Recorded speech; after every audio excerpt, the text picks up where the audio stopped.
Sa bawat pahina ng ating kasaysayan, may mga kwentong hindi lamang tungkol sa nakaraan, kundi tungkol sa laban para sa kalayaan. Isa sa pinakamahalagang akda ni Dr. Jose Rizal ay ang El Filibusterismo, isang nobelang puno ng galit, paghihigante at panawagan para sa pagbabago. Ngunit bago nating lubos na maunawaan ang nobela, kailangan muna nating balikan ang mga pangyayaring humubog dito, ang pagbitay sa Gumbursa at ang mga tauhang sumasalamin sa lipunan noon. Isinulat ni Jose Rizal ang El Filibusterismo sa Ghent, Belgium, noong 1871. Ito ang kanyang ikalawang nobela, kasunod ng Noli Me Tangere. Kung ang Noli ay kwento ng pag-ibig at pag-asa, ang El Fili ay kwento ng dilim, ng paghihigante at galit laban sa pang-aabuso ng mga Kastila at Prayle. Inialay ni Rizal ang nobelang ito sa tatlong paring martir. Ang Gumbursa, isang simbolo ng kawalang katarungan at panawagan ng pagbabago. Ang El Filibusterismo ay inialay ni Rizal sa mga paring sina Mariano Gomez, Jose Burgos at Jacinto Zamora, kilala bilang Gumbursa. Sila ay binitay sa pamamagitan ng garot noong Pebrero 17, 1872 sa Bagong Bayan. Ayon sa mga Kastila, sila ay sangkot sa Cavite Mutiny, ngunit marami ang naniniwala na ito ay isang gawa-gawang paratang upang patahimikin ang mga Pilipinong paring humihiling ng reforma. Ang kanilang kamatayan ang naging mitsa ng damdaming makabayan ni Rizal. Ang Gumbursa ay tatlong paring Pilipino na nagtanggol sa sekularisasyon ng mga parokya. Ang karapatang ang mga Pilipino ang mamuno sa simbahan sa Pilipinas. Padre Mariano Gomez, kilala sa pagiging mahinahon at makabayan Padre Jose Burgos, intelektual at tagapagtaguyod ng reforma. Padre Jacinto Zamora, batang pari na nadamay sa paratang. Ang kanilang pagkamatay ay nag-iwan ng matinding sugat sa puso ng mga Pilipino at naging inspirasyon ng kilusang propaganda. Sa El Filibusterismo, bumalik ang pangunahing tauhan na si Crisostomo Ibarra. Ngunit sa bagong anyo, si Simon, isang mayamang alahero na puno ng galit at paghihigante.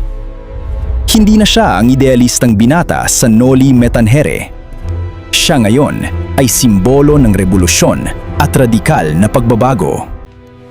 Si Simon ang pangunahing tauhan ng nobela.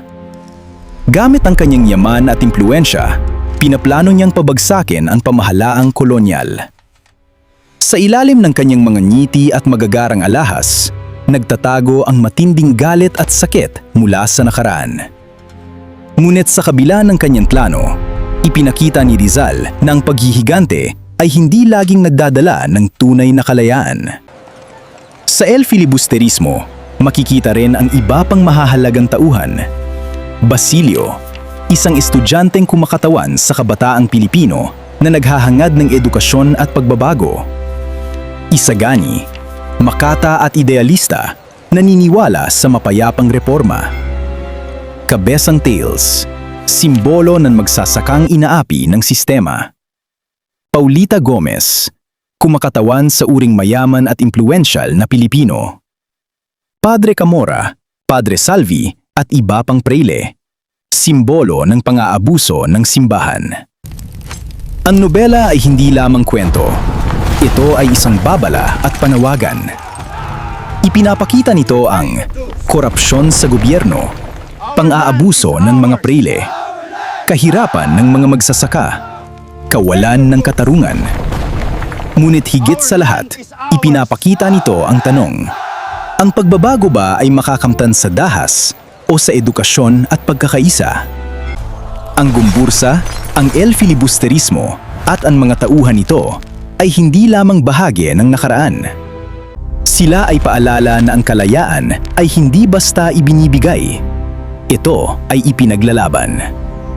Ang kanilang mga kwento ay patuloy na buhay sa puso ng bawat Pilipino na naghahangad ng hustisya at pagbabago. Sa paggunita sa El Filibusterismo at Gumbursa, ating naalala na ang kasaysayan ay hindi lamang tungkol sa nakaraan. ito ay gabay sa ating hinaharap. Ang mga aral ng kanilang buhay at sakripisyo ay patuloy na nagbibigay inspirasyon sa bawat Pilipino. Sapagkat ang tunay na diwa ng kalayaan ay hindi nakakalimot.